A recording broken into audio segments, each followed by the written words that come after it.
Welcome, everybody, to One Stage at a Time, the podcast where we're playing through video games one stage at a time, not skipping a single level. Right now, we are in episode 4 of Doom, the original Doom, although it's technically the expansion of Doom now, E4M2. I am Aaron Neeson. I'm joined by my co-host, Andy Prim. Hey. Hey, Andy. And we are joined by one Sam Ingersoll. Sangersall. I don't know why I started with... And a special guest, Noodle the cat. Hi, Noodle, the true Doom Slayer. Boys, let's talk about Doom. Let's talk about Doom. And let's talk about how you just mispronounced Sam's name as Sang. Was that Sang? Sam Ingersoll. I guess I just blurred together Sangersall, and my bad. I like it. Frankly, I think Sang is an improvement on Sam. I couldn't agree more. All right. Well, apologies. Let's talk about Doom. Let's talk about E4M2, a level called Perfect Hatred. Apt title. Accurate. Yeah, so let's have some opening remarks on Perfect Hatred. Aaron. This level made me hate Doom. I was miserable from start to finish. Like, I had such a bad time playing this level that I almost just gave up to go watch a video. Or I almost like restarted the entire episode on just the easiest level because I wanted to just feel get a little bit of that power back because it took it all from me. Like, this level sucked. I hated it. And that's the long and short of it. Sam, your opening remarks? I agree, and not only did I have those feelings, but they were multiplied to astonishing levels when I watched the Let's Play video and realized how much stupid shit is put in this level and how poorly designed it is and how much horse shit it is. And I'll get to certain details, but there were so many times where I was cussing and screaming at my screen. It was so hard. I got through it. I did not kill everything.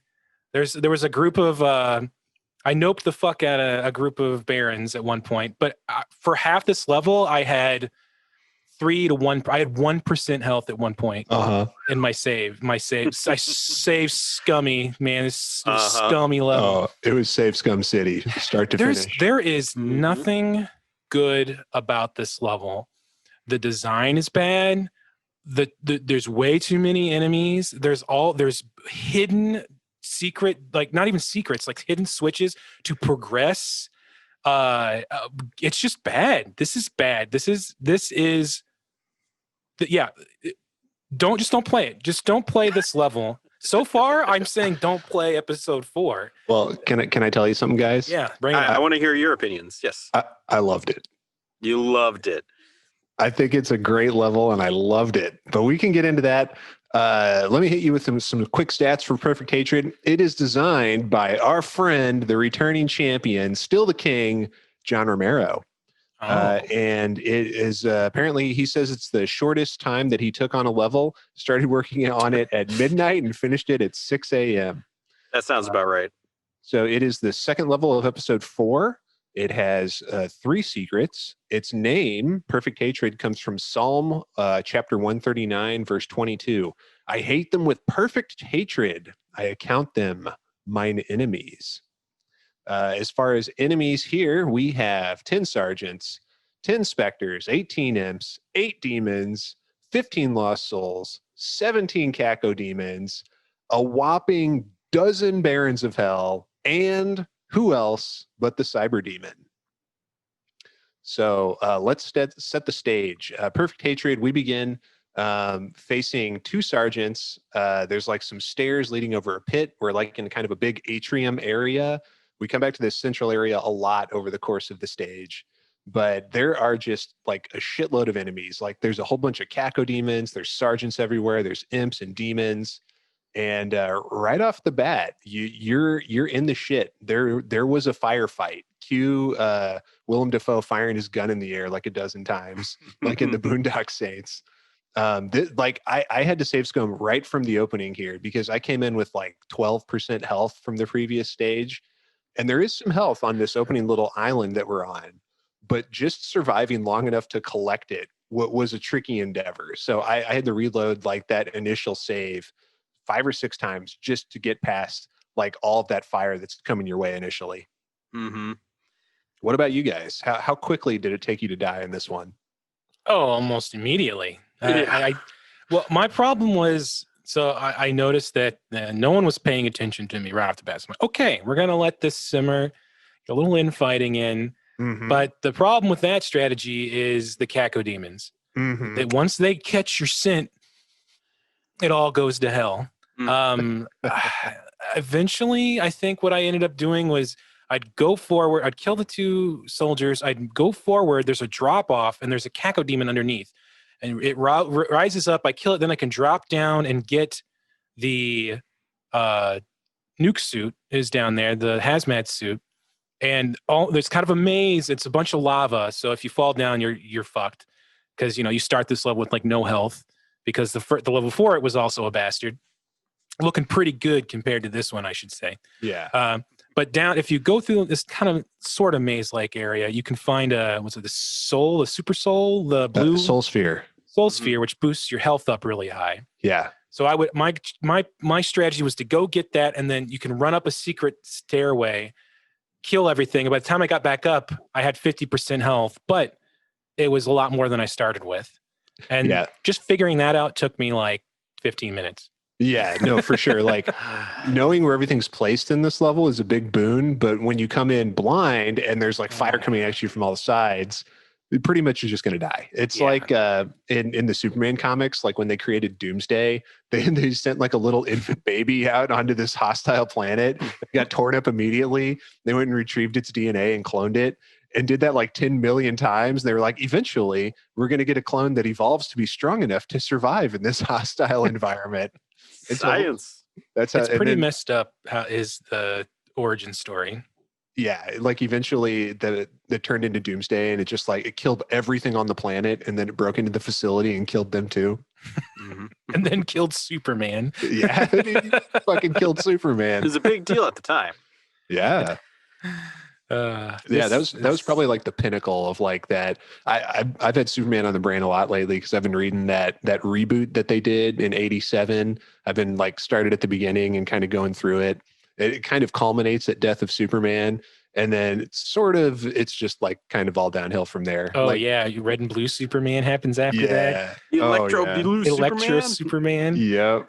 For the red and blue thing, we're getting way off subject here, but just right before we'll move back on after this. But the red and blue thing actually was a callback to the 50s where they had a red and blue Superman. Yeah. Oh, really? So it wasn't quite out of left field, but still completely stupid. Yeah. They were like, kind of like this Doom level. They were like, let's reference the other shitty era of comics, the 1950s. Okay. Well, let's jump back a little bit. So this stage starts off with this big opening atrium type area. You got to fight all these guys. You got the Cacos, you got the sergeants, you got the imps, you got the demons. Now the demons and the imps are on like kind of an island, like a tower in the middle of all this damage floor. It's lava, I guess. And you've got the 2 sergeants who are just like herping and derping. Just they don't even see you here. They like don't hear you come in. And then you can do some infighting there, which I have learned from Big Mac Davis that anytime you can make the enemies infight is a good idea. So you can let the imps hit the sergeants and then they'll fire back a little bit and get killed. And, you can kind of pick up the power-ups while you're doing that. But then all the Cacos start coming in. And this is where having just that benefit of having played one level already really comes in handy because I still had the rocket launcher and a fair few rockets in my arsenal. And I used a lot of rockets to take out the Cacos before they got too close to me. And then the ones that did manage to get in close enough, I just used the shotgun on. So, but it took me like a few tries to figure out that that was a strategy that was going to work for me. I started this level with 17 shotgun shells and nothing else. Oh, fuck. I had the guns, but I had no ammo for any of my other guns. My rocket launcher was empty. My Gatling gun was empty. So it was a bit rough going. Because I played it just with nothing. I started from scratch with the pistol and got the shotgun right behind me. Naked And snake. let me tell you, this was a rough level for me. I tried to do I did the infighting thing. I drew, like, I stood behind the sergeants and let like an imp hit him with the fireball and let them like charge forward a little bit and did that. But oh man, I died so many times just trying to beat this first room, and it was miserable. It was so miserable. I almost threw my Switch across the room. Oh no, not your Switch. It's not the Oh, Switch's man. fault. Many times, I think 2 or 3 times, I was like, I'm just not gonna do it. I'm just not gonna play it. I'm just not gonna play this level. I'm just gonna watch the video. And like after I finally beat it and I watched the video, I didn't finish the video. I was just getting mad when I saw the hidden. There's like a switch and where the BFG is in this level. I was like, no, fuck this. Okay. This level has Let's talk no about redeeming qualities. Yeah, Let's talk about that and Big Mac Davis. I was going to say, Big Mac Davis exploits a glitch, doesn't he? He's a cheater. He's a dirty, rotten cheater. I knew it. That's what I thought I saw. That fucker. I had been putting all of my faith into this guy, and then he goes and does something like this. He doesn't play the level legit. So we'll get to it. But there's a part where you can go to a secret area and get some pickups there. And then through the wall, on the other side of the wall, is a BFG that you're not supposed to be able to pick up till the very end of the stage. Oh. But in early versions of this game, you can touch it through the wall and pick it up. And it doesn't work in the Switch version. I tried it after I saw him do that. They've patched it out because it's not intended by the developers. But that's what Big Mac Davis does to clear the stage with ease. He glosses over that in the part I watched. You just go up and touch this wall and get the BFG. I'm like, well, why would they design a level like that? That's horrible. Yeah. But that doesn't excuse the other place. And so when you come out, you got the soldiers there. You kill you kill everything in front of you. You can move around. But then comes all the really fun parts, and I'm exaggerating, of all the strafe jumping puzzles. Ooh, yeah. I almost knocked my mic over, folks.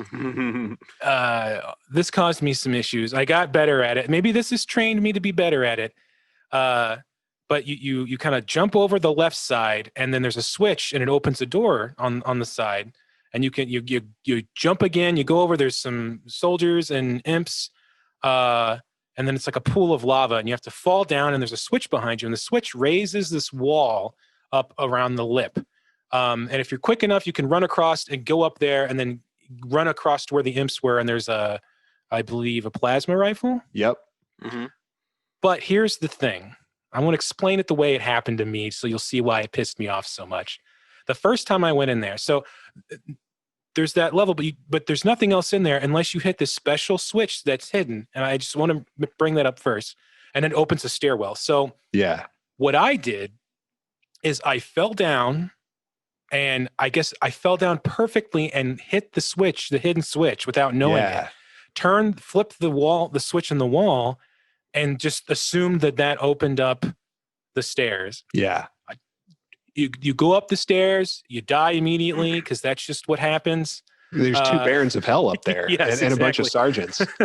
And I spent another 10 minutes fuming because I had no idea what the hell, how it happened. I never figured it out until I watched the video. When I beat it, I somehow accidentally triggered it again. Yeah, same here. The first time I played this stage, I triggered that by accident, even before I raised the catwalk that you're talking about, like that pathway that goes around the circular damage floor pit. But then, like, the second time I played it, like, I died and restarted. I fell down in there, and I knew how to, like, raise the catwalk, but, like, I didn't know, like, the stairs were closed, and I was like, that's weird. Maybe, like, it closes, like, when you raise it or something. I couldn't figure it out, and I couldn't get back to that area. And like you, it wasn't until I watched the video that I realized there's a certain specific corner down in the lava pool that you're supposed to walk on, and that's what triggers the stairs, door to the stairs opening. Triggered. It's that's just bad more game design. I'm It's sorry. more bullshit from this level. Yeah, that's bad. That's bad. That's just bad. If there was like some kind of visual hint and still a hidden, it's literally not even like an open area. It's just a little corner. It's worse than that pillar with the heart on it. Remember that back when that me and Aaron both missed? Yep. This is just dumb. I don't. That irritated me. In fairness, you don't have to go to that area. There's nothing that you need there. There's like I think some rocket launcher ammo, and I think there's like the secret is there that leads to the secret ledge where there's like a super armor, and that's where Big Mac Davis picked up the BFG through the wall. But you don't have to go there, is what I'm saying. So like, but one thing that's cool about that though is because there are those two barons when you get up there who just completely light into you and kill you. But there's a window that you can like there's a window like back in the atrium area when you're on like the central tower, and if you look you can see through that window, you can see the two barons through there. So I just killed them I sniped them with rockets and killed them that way. Yeah, I forgot that they were in there watching the video here. I forgot that they were up there. I'm like, oh man, was I playing on a different difficulty? I thought I was playing on ultra violence because I didn't remember the barons being in that room. I'm like, oh wait, no, I got him. I got him before. Yeah. The second time the first time was the death, accidentally going in there. Then after that, I saw him and took him out, no problem. But yeah, boy, it was Okay, well, but Sam, tell us what happens when you pick up the plasma cannon when you're up on that little ledge going around the pit, the lava pit there. Oh yeah, more fun. Yeah, you get the plasma rifle, and then 3 secret doors open up, and 3 more barons of hell come out on that ledge, and then you just leave, and you don't kill them, and you don't get the 100%. I think that's the strategy, right? It's a strategy. I killed them because like I found that like if I didn't, I was worried like they would come back into the atrium and still be shooting at me, and I'm not sure if that's true or not. But like I don't know. I was okay. Well, maybe I should have just ran away then. No, I'm not saying you shouldn't have, but my cowardly tactics show that they don't. I missed something here. We're watching Big Mac Davis go through. I missed when he kills the Cyberdemon. We'll get to it. Is this more of his dirty, rotten cheating? No. We'll explain. This is going to blow your mind when you hear what he did. So after you kill these 4 barons of hell, or don't kill them, as the case may be, you have to get past one of them. Like the one that's behind the plasma rifle door. There's a key behind it. I think the red or yellow key. And so you have to either like run behind him and grab it, or kill him, get past him and grab it, and then get out of there. And you don't necessarily have to kill all of them, but you do have to get that key. And then back on like the central tower platform in the atrium, there's a switch that you can only flip with the yellow key. And this is the first time we've seen this in Doom. I think there's a bunch of this in Doom 2, but they hadn't, like, it wasn't in the original Doom engine. So I think this was like when they went back to make episode 4, this was one of the few things that they brought over from Doom 2, like as a mechanic. But when you flip this switch, it opens another door from off the atrium, but on the east side this time. And it also raises up like a little like pillar and reveals like a couple more Barons of Hell and a bunch of Caco demons and lost souls.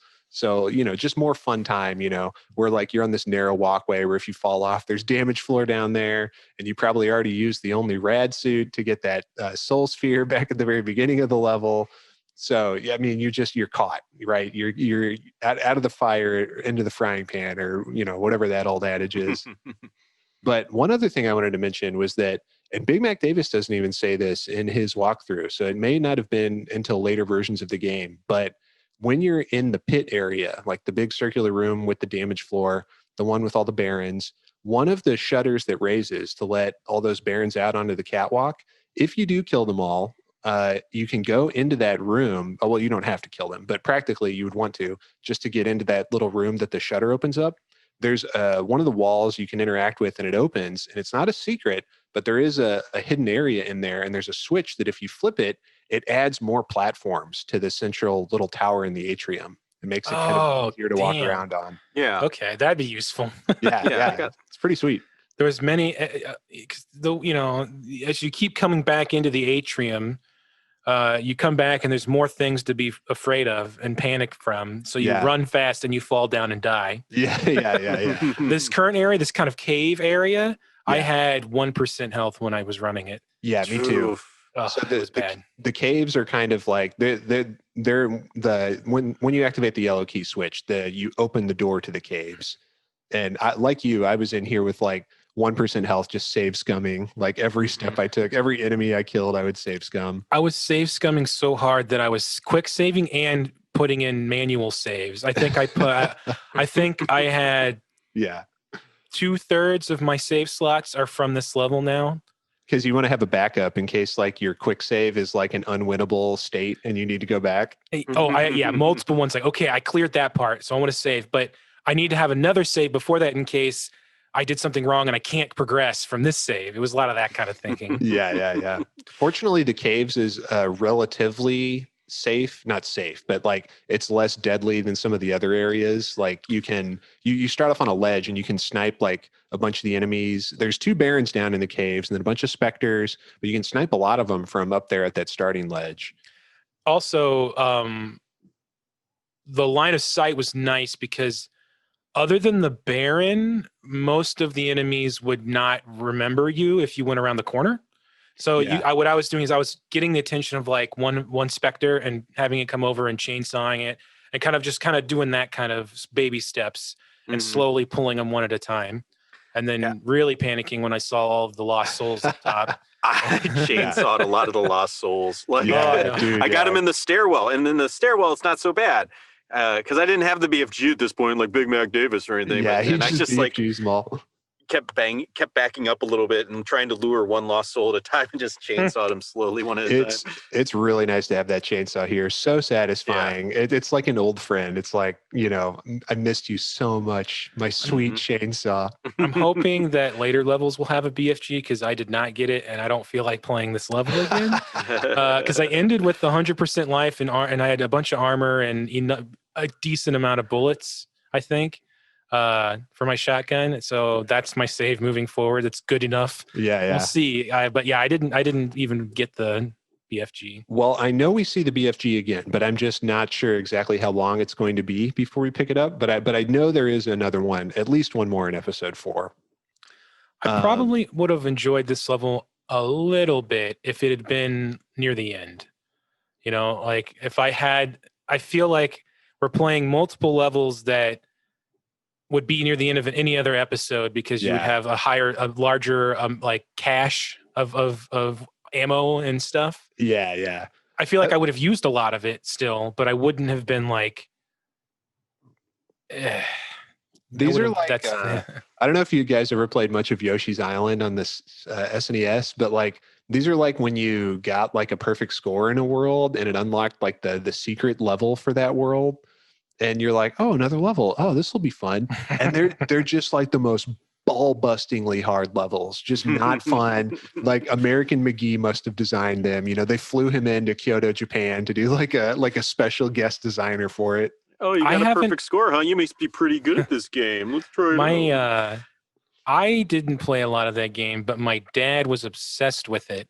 And the last time I went and visit, I was at his place. I was like, oh, I want to play this, and I opened it up, and he had all 3 save slots were full, and they were all 100% completions. Holy shit! Yeah, I have never 100%ed that game. And when I played, I like to 100% Mario games, but I have never done that for that game. I made a new save, and he told me he went back and did 100%ed it again after I left.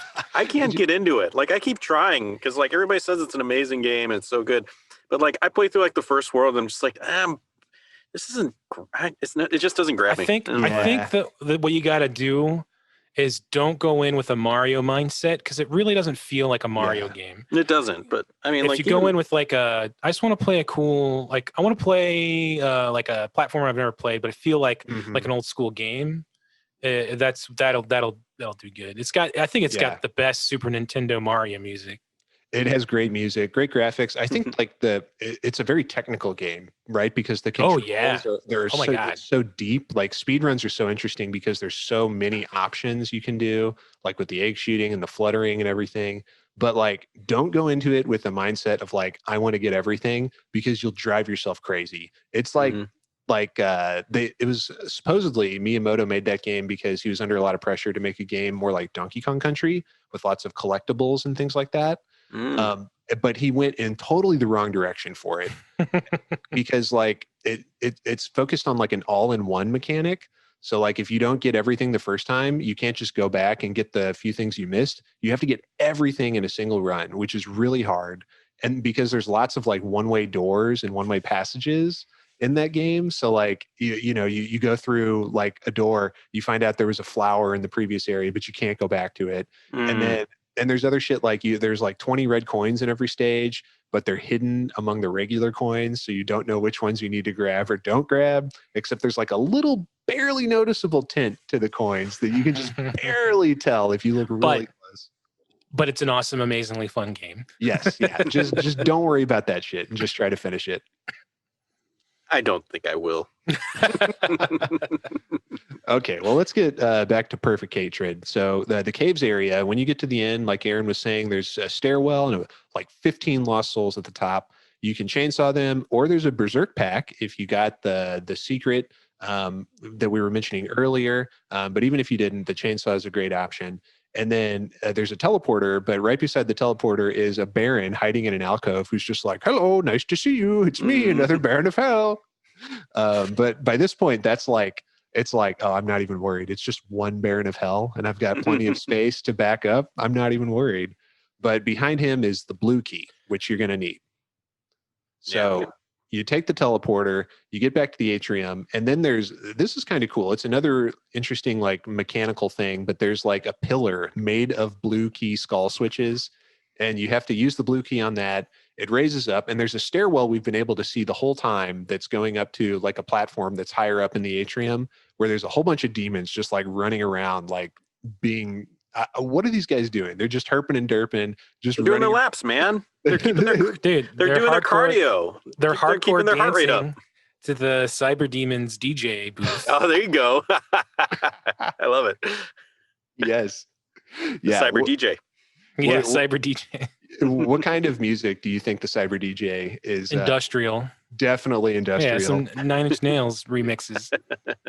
Definitely industrial.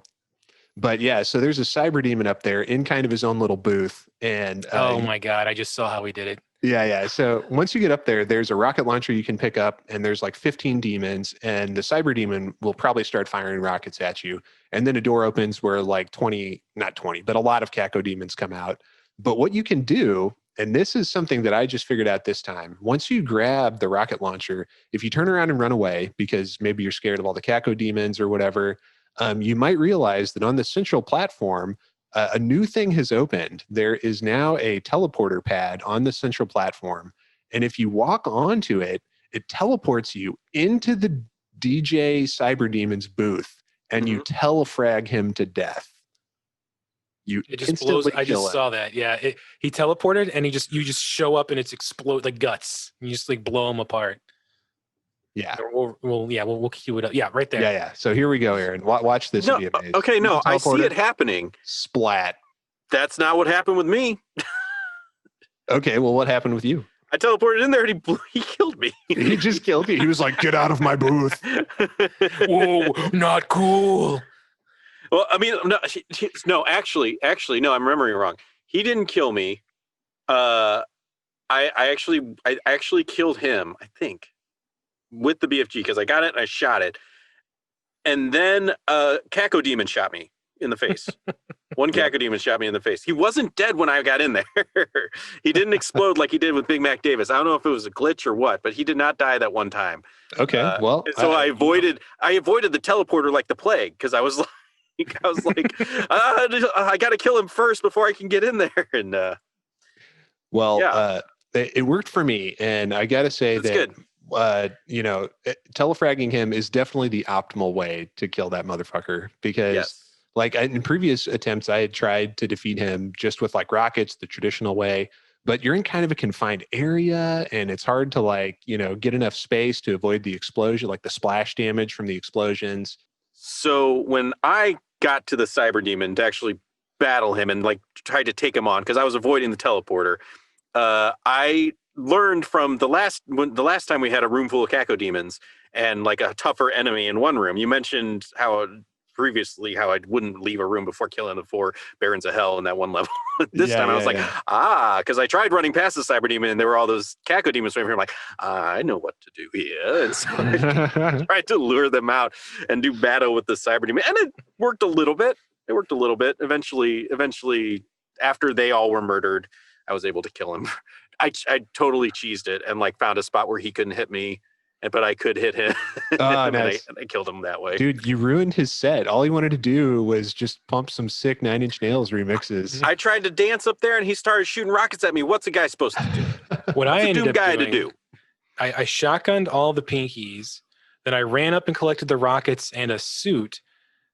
Got the cacos to come out and ran down and went all the way back to the beginning and sniped him with the rockets. And then I just ran past the cyber demons like, dude. That's a good point. Yeah. Because there's rad suits there, which make you think like, oh, the game wants me to go back and jump in the damage and the lava and run back around. Mm-hmm. Well, we ruined poor Cyber DJ's set, and we slaughtered basically the entire demon aristocracy in this stage. This was like Russian Revolution levels of like upper class slaughter. We tore through a dozen barons of hell and the cyber demon in this stage. That's unprecedented levels of demon violence.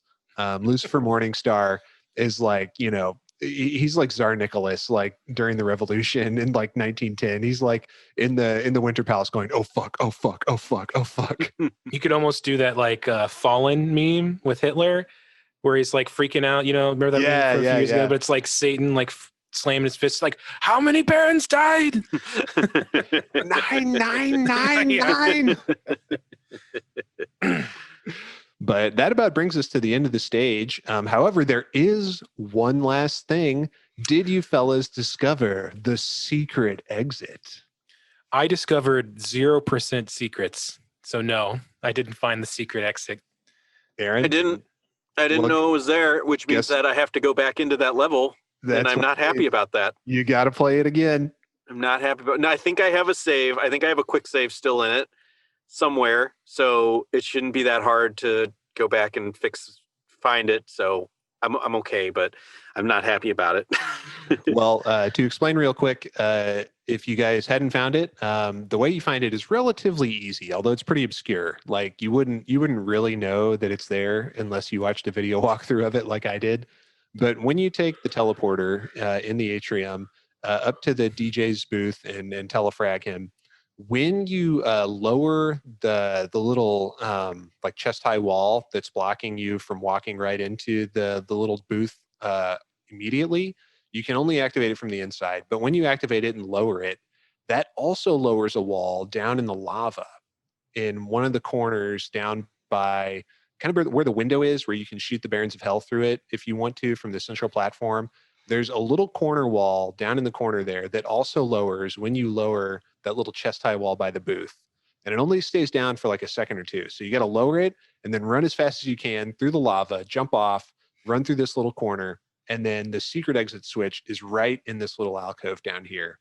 So it's like how would you know that unless you knew it? Right. Type of thing. Mm-hmm. They hate us, and they're making me hate them.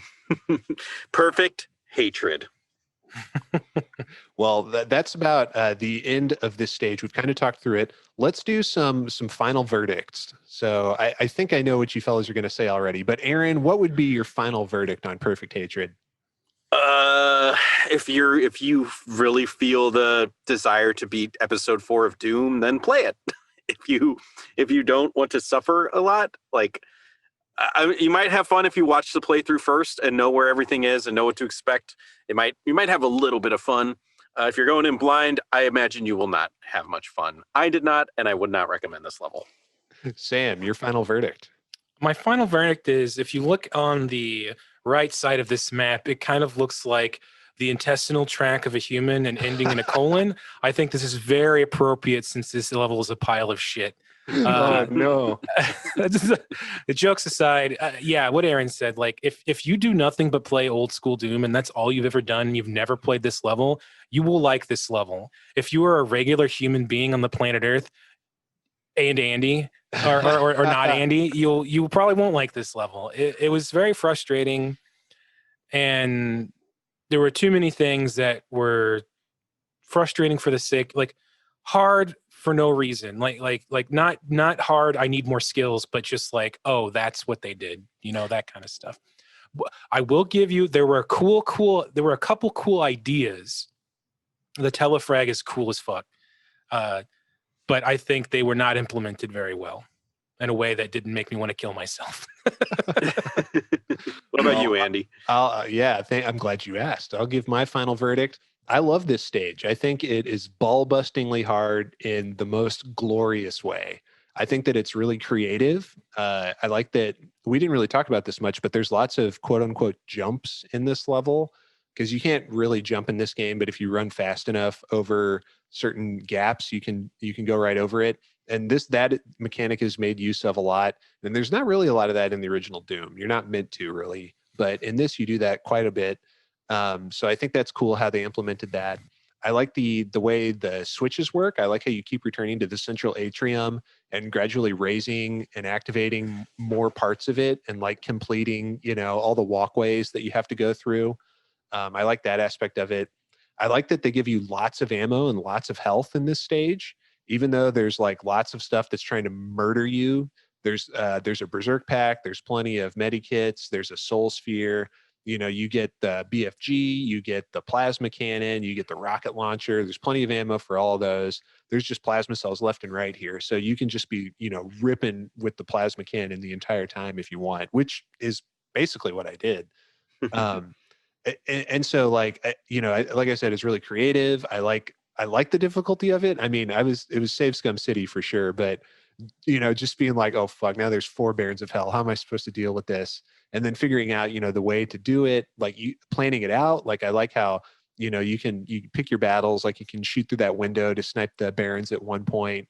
So you can kind of like choose how you want to deal with them. And then of course the telefrag is just glorious. Just this poor Cyberdemon DJ just wanted nothing more than to have his set for his dancing pinkies. And we just teleport in right up his butt and just rip him apart from the inside. Ant-Man Thanos him. Yeah, exactly. So I love it. The king is back. I've missed John Romero. Honestly, like I feel like, we've been slogging through a lot of Sandy Peterson maps, and Sandy's great. Don't get me wrong. We love the beautiful boy, Sandy Peterson, but his maps are like more technical. They're not as like aesthetic, John Romero, he seems more interested in just like the art and the aesthetics of a map and how it feels more so than like how it plays. And I think that shows here, it feels like a Romero map, just very fast paced and visceral, gives you a sense of like, the area is like a character as well and how it all fits together. Maybe I'm laying it on a little too thick, but I really like this level. And I wish that John Romero would stop trying to make really ambitious games. And like, I feel like there's a universe where John Romero just does nothing but make like Doom mods for the rest of his life. And that's the universe I want to live in. He never tried to do anything but make first-person shooters that were like Doom. Yeah. Has he made any bullet hell games or anything like that? Like, it seems like it'd be right up his alley.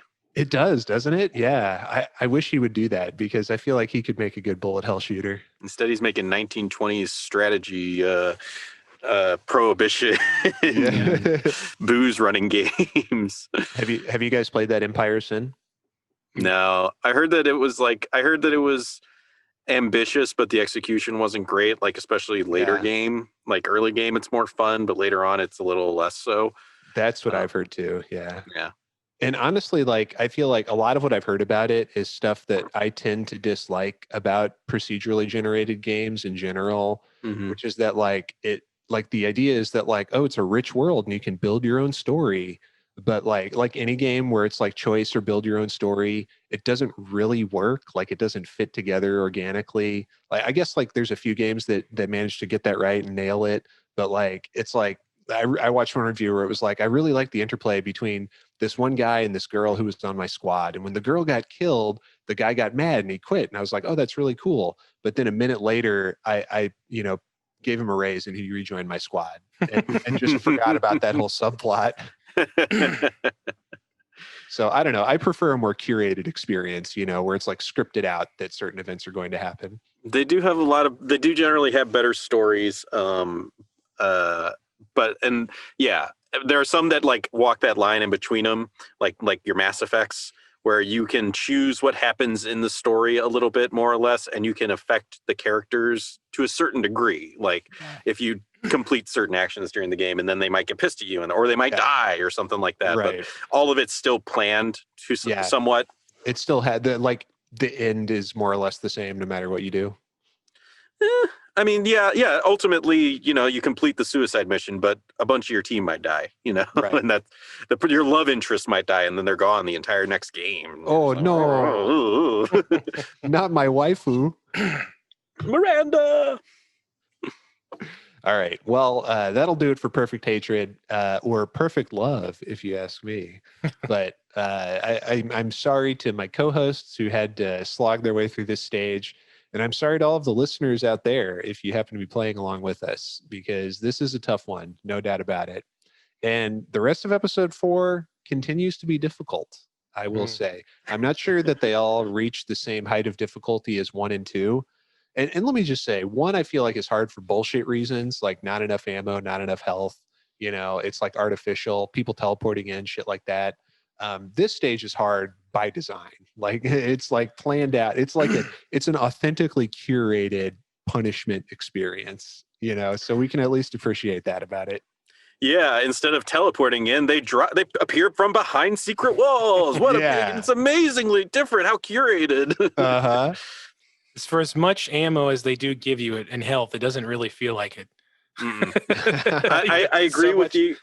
Though it was nice to continually find the plasma packs. Like I was like, hey, there's another one. Great. Okay, cool. So I can survive a little bit longer. Yeah. I feel too that if I played it again, I would probably have a little bit less of a difficult time, knowing when to skip certain fights and come back to them later and that sort of thing. But that in itself for me is a little frustrating. It's like I don't want to have to know stuff before I play a game to get the correct experience. That always irritates me. Yeah, like with Final Fantasy 15 and stuff, it's like, no, the story's there. You just have to read the book and play this mobile game and watch the anime and then wait for us to actually fix it and put the story in and then buy the DLC. It's a great game if you do all that. It's like, and now they're making games though that like the point, like you have to die, and that's part of the story. Like Hades. Hades. I would say Hades does the procedural stuff really well because it completely, not totally, but in a way removes the story from the gameplay. And the way they do the gameplay is you get boons, random boons from gods, and sometimes when you pick up a boon, the gods will talk to you and give you a little bit more story, and then when you die, you get a lot more story in the hub world. And then like the progression of like the difficulty is tied into the story. Like you find out it's not a spoiler because you should know Greek mythology, but it's you're the son of Hades, and he doesn't know about his actual mother, which it's Persephone, right? Everyone knows that. I think it's Persephone. I forget her name. The seasons lady. Yeah. That's her. But when you find that out, Hades gets mad, and like it gets a little. The levels get harder after that. But that's part of like you have to wait until you get to certain. If you've done it so many runs, and then the story beat is finding out, and then it's like it's all built into the level design. Mm-hmm. Really, really well. It's amazing how well done the game design is on that. Looking at it on video and playing it are two different things. I'm glad I was like, I guess I'll get it from the Steam sale. Very good purchase, and I'm very much enjoying it. Not just the combat, but like, man, it's like this is a really well made video game. Like it's just fucking. It's a video game, as Maximum Dude in would theory. say. Can you beat Hades without dying? If you're like a fucking crazy person, I think so. Yeah, because I know like it's built into the experience of dying. It's like there's that whole cliche about video games, Doom also included. Like you die and you learn what killed you, and you come back more powerful in a way. Like the whole live, die, repeat thing. You live, play the game, you die, then you come back and you try again, knowing what's coming, getting better at it. But Hades takes it to another level where you have to die in order for the story to continue on. I think it's built in that once you finally get to Persephone, like you can't. The farther away from Hades you get, like you start to die, like you can't be out of it or something. Because I've seen some videos where like he's up there, and it's like, oh, you've come again. You're like, oh, we don't have much time, and he's slowly like, yeah. But he keeps doing it because he wants to talk to his mom more, and he finds a little bit more out. So I think there's a hard death in there. But it doesn't matter with those kinds of games. Like they do those kinds of, this is the best version of that because they've tied a reward into dying. Yeah, right, exactly. Because usually the reward is beating certain things and then trying to get past it again, like in Isaac. Every time you beat, there's this ending to Isaac, right? You get to the first boss, you beat it, and once you beat that boss so many times, then, oh wait, there's actually another round of levels and another boss. Oh, and then there's this secret boss. It's all about getting to the air quotes end. Where this, it's like you just die and it's getting back to the beginning. It's like the opposite. It's like your goal is to get back to the beginning to find out more, level up your different skills, unlock a new weapon. You get permanent buffs that you can buy that are always there, like things that'll bring you back to life at half health if you die. And you can also give little gifts to people that will give you their blessing, and they're equipable, and they'll give you different buffs for the run. And then you can also unlock blueprints that will add things in, like a way to change those between the levels of Hades. So it's really interesting. It's really smooth and fucking goddamn, it's a video game, man. Dude, it's a video game. There's too few of those these days, you know. Meanwhile, in Doom, you die, it just punishes you more. It gets harder. You lose all your fucking weapons. You're down to your pistol again. It's a high action game, so you got to really have a moderate tolerance for that kind of stuff. But it's fun, and the other stuff makes it so much more cool. And everyone's sexy and hot, which is cool too. That's a buy from Sam, folks. But that's a buy for sure. Buy it. It's worth it. The hype is it's the opposite of Cyberpunk. The hype, there's a reason for the hype instead of hype trying to meet an expectation. This game has created hype out of somewhere instead of nowhere. Hell yeah. Well, you know what? If I liked that style of game even a little bit, I'm sure I would enjoy it. But as it is, I think I'll probably watch some videos of it, or maybe I'll watch my good friend Sam play it and enjoy it that way vicariously. But thank you for that little review there, Sam. I've been hearing a lot about that game, and it seems like a really cool one. You know, it's even though I'm saying that's not my personal cup of tea, and I know that about myself, just like I don't like a lot of shooters, Doom notwithstanding, it's I can recognize, oh, okay, that's cool. All those concepts that you're describing, you know, that's really cool. And I'm glad that there's a company that's making good games that they put a lot of thought into, even if it's not the kind of game I personally am that interested in. Cater to me, damn it, cater to me. I did want to talk about a couple of gaming news things, this week in gaming type things.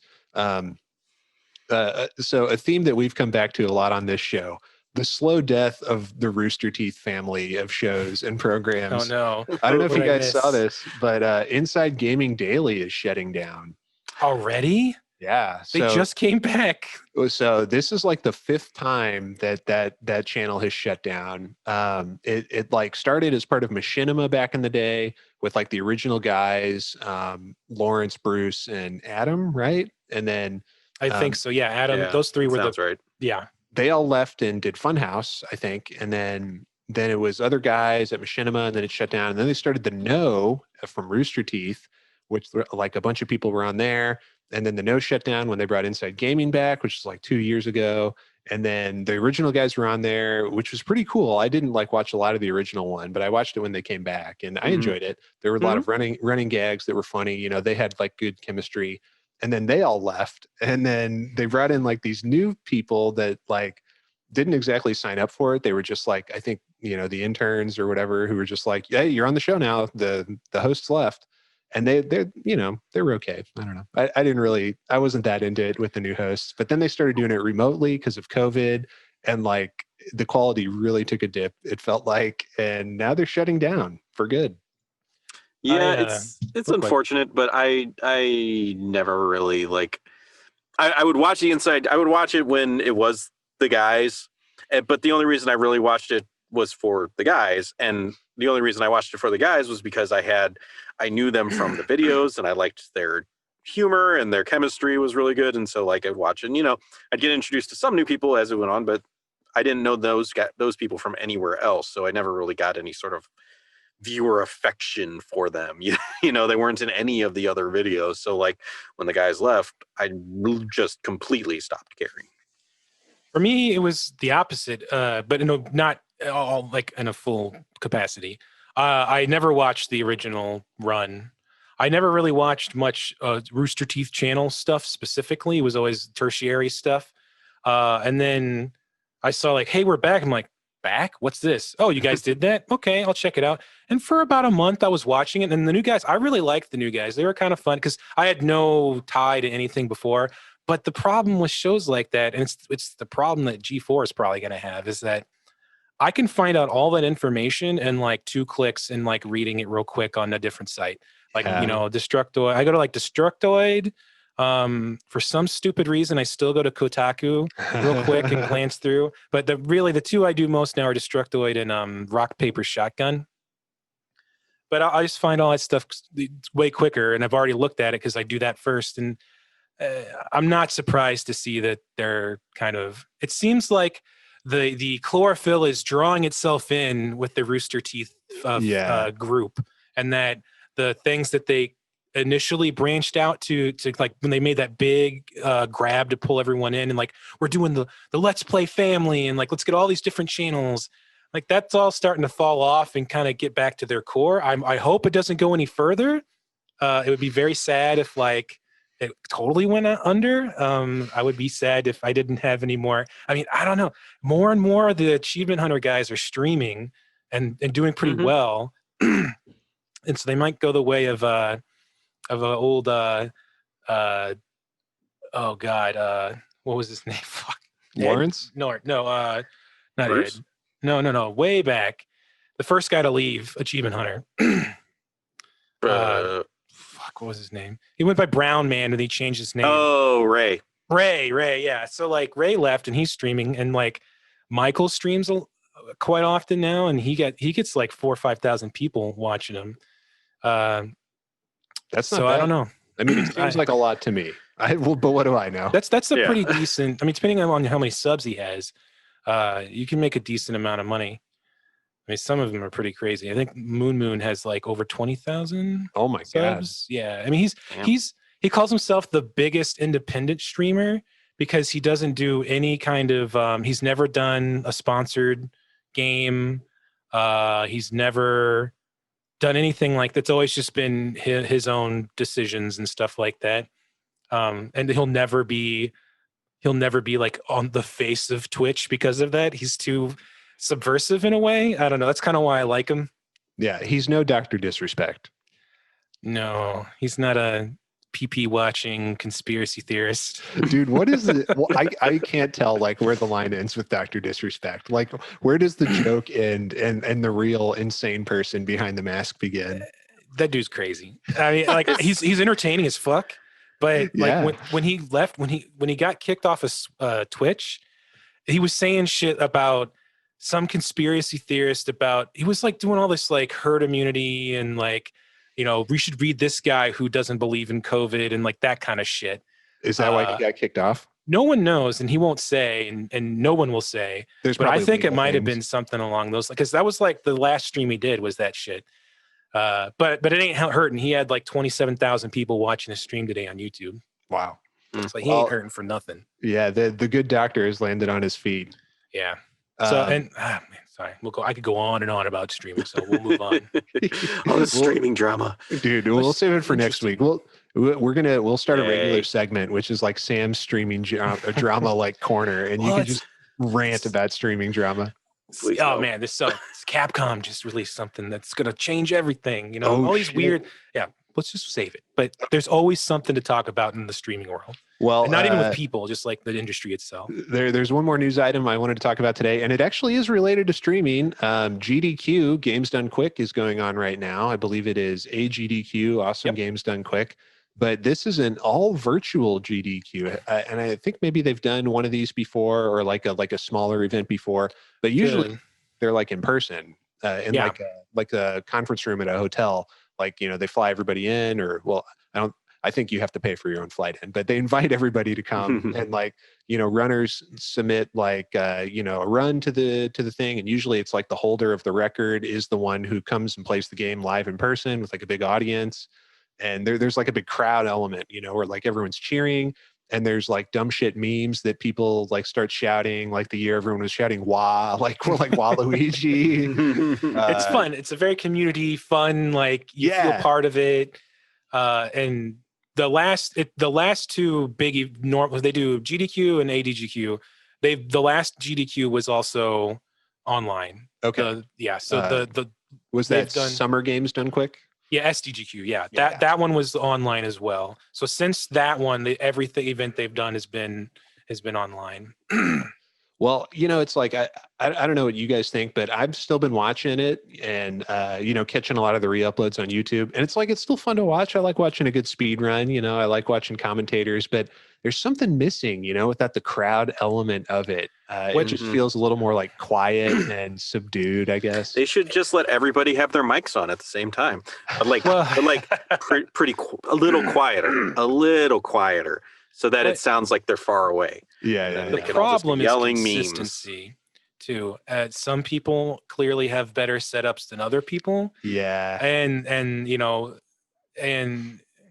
some people have, some of the things are the same, like they're timid and quiet and not really good at talking about their game. That's true. But I think mainly for me, it's that having like the dull roar of the crowd and like a game, everyone, it's like, you're watching, you'll check in every once in a while when it was in person, and you're like, you don't really know the game, but you look and there's like, the room is full. You're like, okay, yeah, I don't know who this guy is. I don't know what he's running, but it's got to be good if everybody's here for it. And it's like 1 a.m. Right. Yeah. It's like that 3:30 in the morning run, and like the room is packed. Yeah. So you miss that kind of fun aspect of it. Yeah. And then there's fun ones too, where it's like some like cult classic game and it's like 4:30 in the morning, and there's like very few people here, but you can tell like they are there for this game. And it's like, these guys are just like burning the midnight oil. Like, all right, we're just carrying the torch. We haven't slept yet, but we got to pass it off to like the next guys at 5 o'clock when everyone else gets up. So we can't stop now.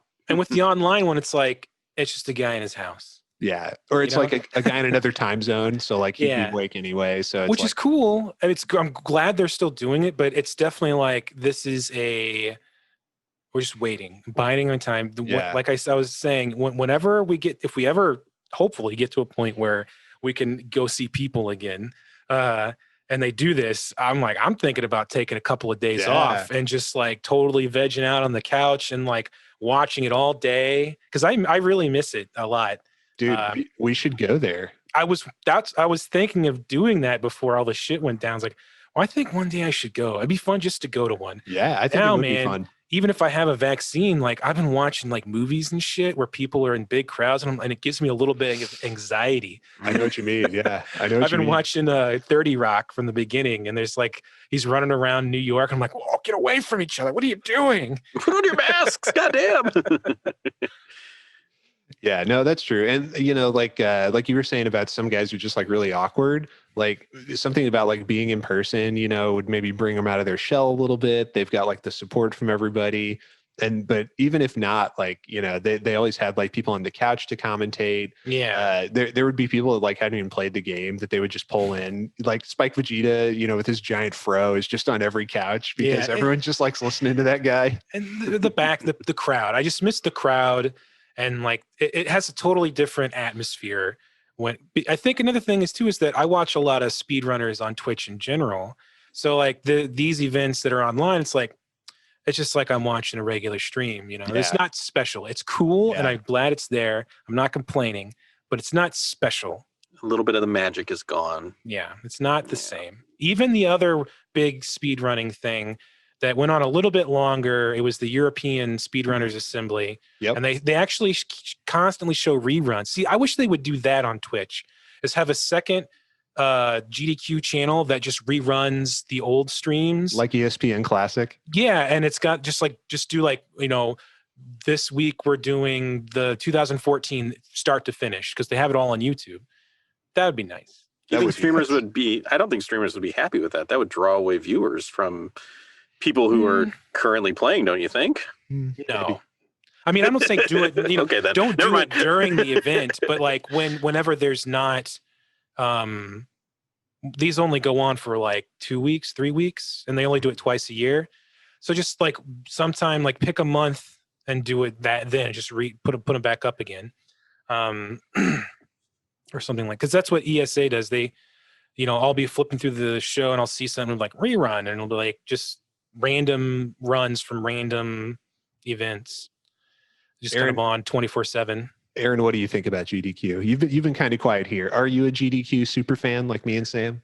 I am not, and I don't have any reason. I don't have. I'm not.